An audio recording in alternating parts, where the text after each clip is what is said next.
बावनकुळे साहेबांचं अभिनंदन का की पहिल्यांदा जिल्ह्यातल्या सर्व नेत्यांना उदगीरला पत्रकार परिषद घेण्याचा योग आणला, त्याबद्दल त्यांचं आणि त्यांचं सगळ्यांचं अभिनंदन.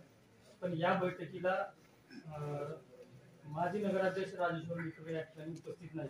त्यांची नाराजगी दूर करण्यात आपण सक्सेस झालेलो नाहीत का?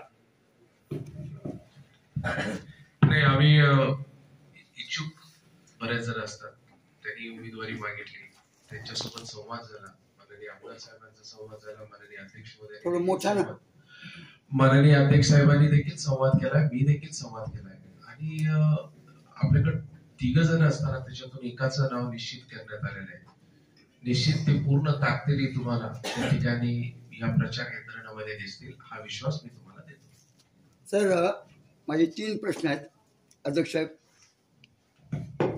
एका लातूरच्या वर्तमानपत्रामध्ये भारतीय जनता पार्टीच्या संस्कृतीला काळिमा फासणारी बाब झालेली आहे आणि तिकीट विक्री केलेली आहे. एक, आपल्या विधानसभेच्या निवडणुकीमध्ये मताचा भाव निघाला, आता तुमचा मताचा भाव काय आहे? तिसरं, अध्यक्षाची निवड कोणत्या निकषावर केलेली आहे? चौथा, विश्वजित गायकवाड नावाचे एक भारतीय जनता पार्टीचे कार्यकर्ते तिकीट मागत होते विधानसभेचं, आणि त्या तिकीट मागणाऱ्या कार्यकर्त्यांना आपण डावला. आपल्याला मी प्रथमतः सांगू इच्छितो की लोकशाहीमध्ये निवडणुकीला खूप मोठं महत्व आहे, आणि या निवडणुकीमध्ये प्रत्येक निवडणूक, मग ग्रामपंचायतची असो, पंचायत समितीची असो, जिल्हा परिषदची असो, विधानसभेची असो, लोकसभेची निवडणूक असो, त्या वेळेला जे उमेदवार पक्षाच्या वतीनं ठरवले जातात, त्यावेळेला पक्षाकडे काही गोष्टी असतात, निकष लावलेले जातात. आणि म्हणून आम्ही ही सगळे उमेदवार निवडत असताना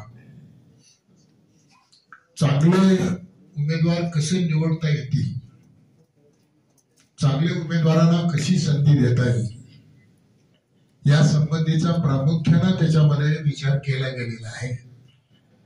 आणि म्हणून याच्यामध्ये जे आपले प्रश्न आहेत, अशा काही गोष्टीवर आपण विश्वास ठेवू नका. अफवा जे निवडणुकीमध्ये होत असतात, त्या अफवेवरही आपण विश्वास ठेवू नका.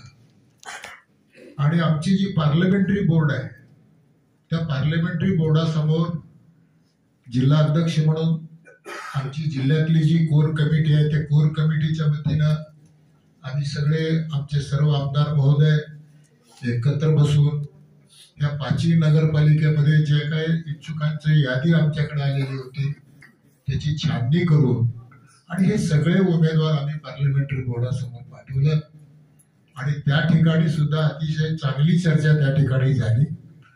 आणि म्हणून मराठवाड्यातले जेवढे नगरपालिका असतील, लातूर जिल्ह्यातले जेवढे नगरपालिका असतील, किंवा इतर जिल्ह्यातले जे काही नगरपालिका असतील, त्यामध्ये अतिशय सकारात्मक विचारानं या सर्व उमेदवारांची निवड त्या ठिकाणी करण्यात आलेली आहे. म्हणून कृपया आपल्याला आमची विनंती आहे, उलट आपण असल्या काही गोष्टी विचारात घेऊन या चर्चेला आपण फारसं महत्व देऊ नये. चांगले उमेदवार निवडण्याचा प्रयत्न आमच्या पक्षाच्या वतीनं झालेला आहे. धन्यवाद. सहकार क्षेत्रामध्ये पक्षचिन्ह किंवा पक्षाची निवडणूक नसते, परंतु उदगीर कृषी उत्पन्न बाजार समितीची निवडणूक झाली होती, त्यावेळेस भाजपचं एक पॅनल होतं, आणि भाजपच्या पॅनलच्या विरोधामध्ये आता जे नगराध्यक्ष दिलेले आहात उमेदवार, तो काँग्रेसकडून किंवा काँग्रेसचं जो पॅनल होतं, त्या पॅनलकडून उमेदवारी घेणाऱ्या जी प्रचार केला, त्यावेळेस मग अशी जनतेची चर्चा आहे की मग जे पक्षाचे पॅनल आहे त्याच्या विरोधात तो प्रचार करतात, किंवा पक्षाची जी विचारसरणी आहे त्याच्या विरोधात प्रचार करून निवडून येतात, मग त्यांना उमेदवारी का दिली गेली? एकतर सहकार क्षेत्रामध्ये जर आपण पाहिलं, वेगवेगळ्या पक्षातील वेगवेगळे लोक एकत्रित आले. माझ्या इथं देखील अशी निवडणूक झाली, अभिमन्यूजीच्या इथं देखील अशीच निवडणूक झाली, आपण तिथं वेगवेगळे एकत्रित येतात, चिन्ह त्या ठिकाणी बाजूला असतात आणि आम्ही बाजार समितीला जिल्ह्याभरामध्ये अशा प्रकारे जसं आपण इथं उदगीरमध्ये बघतो तसं प्रत्येक ठिकाणी अशी निवडणूक झाली. सहकार्याने हे दोन्ही एकत्रित नसून आपण पक्ष म्हणून आता संघटनेच्या अनुषंगाने सर्व चर्चेतून आपण या ठिकाणी केलेले आहे. त्यामुळं आपण जे मत मांडलं की दोन्ही निवडणुका वेगळ्या, इथं संघटनेच्या माध्यमातून आम्ही निवडणुकीला सर प्रश्न आहे,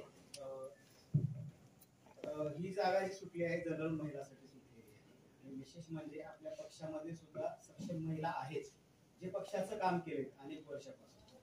मग अशा महिलेला संधी न देता जे पक्षामध्ये काम केलेले नाही अशाला उमेदवारी देणं म्हणजे नाही, तो सिटिंग नगरसेवक आहे. आता हे सक्षम महिला आहेत. नाही 100% 100 आपण कुणाला सक्षम असक्षम आधी आपल्याला नाही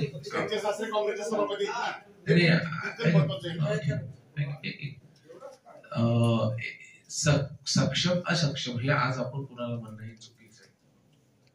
निश्चितपणे परिवार मधले कुटुंबातले अशा अनेक निवडणुका आपण आज आता आपण सर्व पत्रकार आणि इथं सगळ्या वेगवेगळ्या निवडणुका वेगवेगळ्या माध्यमातून होत असतात. हे आपलंच उदाहरण म्हणून नाही, एकाच कुटुंबामध्ये कुणी कोणत्या पक्षात असतात, तर मीच आमच्या घरामध्ये कोण कोणत्या पक्षात आहे, कोण एका पक्षात आहे. त्याच्यामुळं मला असं वाटतं की एक सकारात्मक भावनेतून आम्ही निवडणुकीला समोर चाललोय. निश्चितपणे आपल्या ज्या मनातल्या ज्या काही भूमिका असतील येणाऱ्या निवडणुकीत एक चांगला उमेदवार सर्वांना एकत्रित करून कोणत्याही भूमिकेमध्ये गेलो तर कुणी ना कुणी प्लस मायनस प्रत्येकामध्ये त्या ठिकाणी असू शकतंय, पण सर्वांच्या मते सर्वजण एकत्रित होऊन आम्ही निवडणुकीला समोर चाललोय. चांगला उमेदवार दिलाय, चांगली युती माननीय आमदार साहेबांच्या माध्यमातून त्यांच्या नेतृत्वाखाली आम्ही त्या ठिकाणी लढण्याचं ठरवलेलं आहे. मी परत एकदा आपल्या सर्वांना नाही आम्ही तुम्हाला मी एक विनंती आपल्या सर्वांना एक विनंती करतो, आपण एक सकारात्मक पद्धतीने नाही पत्रकार परिषद आहे, सकारात्मक हा विषय घेऊ नका. जे आमचे प्रश्न आहेत त्याला तुम्ही प्रश्नाचे उत्तर देत नसाल तर रामराम करा. सकारात्मक याचं काय तुमचं आमचं काय नातं आहे का गोष्ट आहे? आम्ही हे काम करावं तुम्हाला विचारावं असं लोकांना वाटते, तेच आम्ही विचारणार आहोत.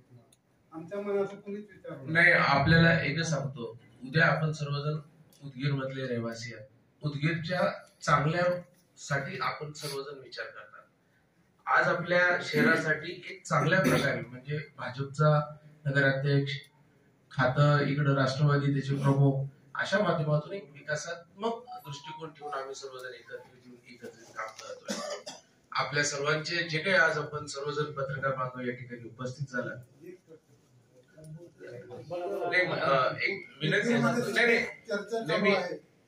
मध्ये सध्या चर्चा चालू आहे आणि प्रत्येक ठिकाणी चर्चेला जातोय हा विषय. आणि काँग्रेसच्या एका पदाधिकाऱ्यानं महत्वाचा काही पत्रकारांच्या समोर स्वतःहून सांगितलं की ही काँग्रेस आणि भाजप ही मॅनेजड निवडणूक चालू आहे आणि त्याच्यामुळं काँग्रेसनं अनेक ठिकाणी कमजोर उमेदवार दिलेले आहेत आणि ही सर्व मॅनेज कार्यक्रम आहे.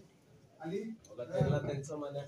मी आपल्याला एक मिनिट पत्रकार मित्र तुम्हाला मी सांगू इच्छितो की असं मी आता सुरुवातीलाच मी बोलताना आपल्याला सांगितलं की तुम्ही असल्या कुठल्याही गोष्टीवर विश्वास ठेवू नका.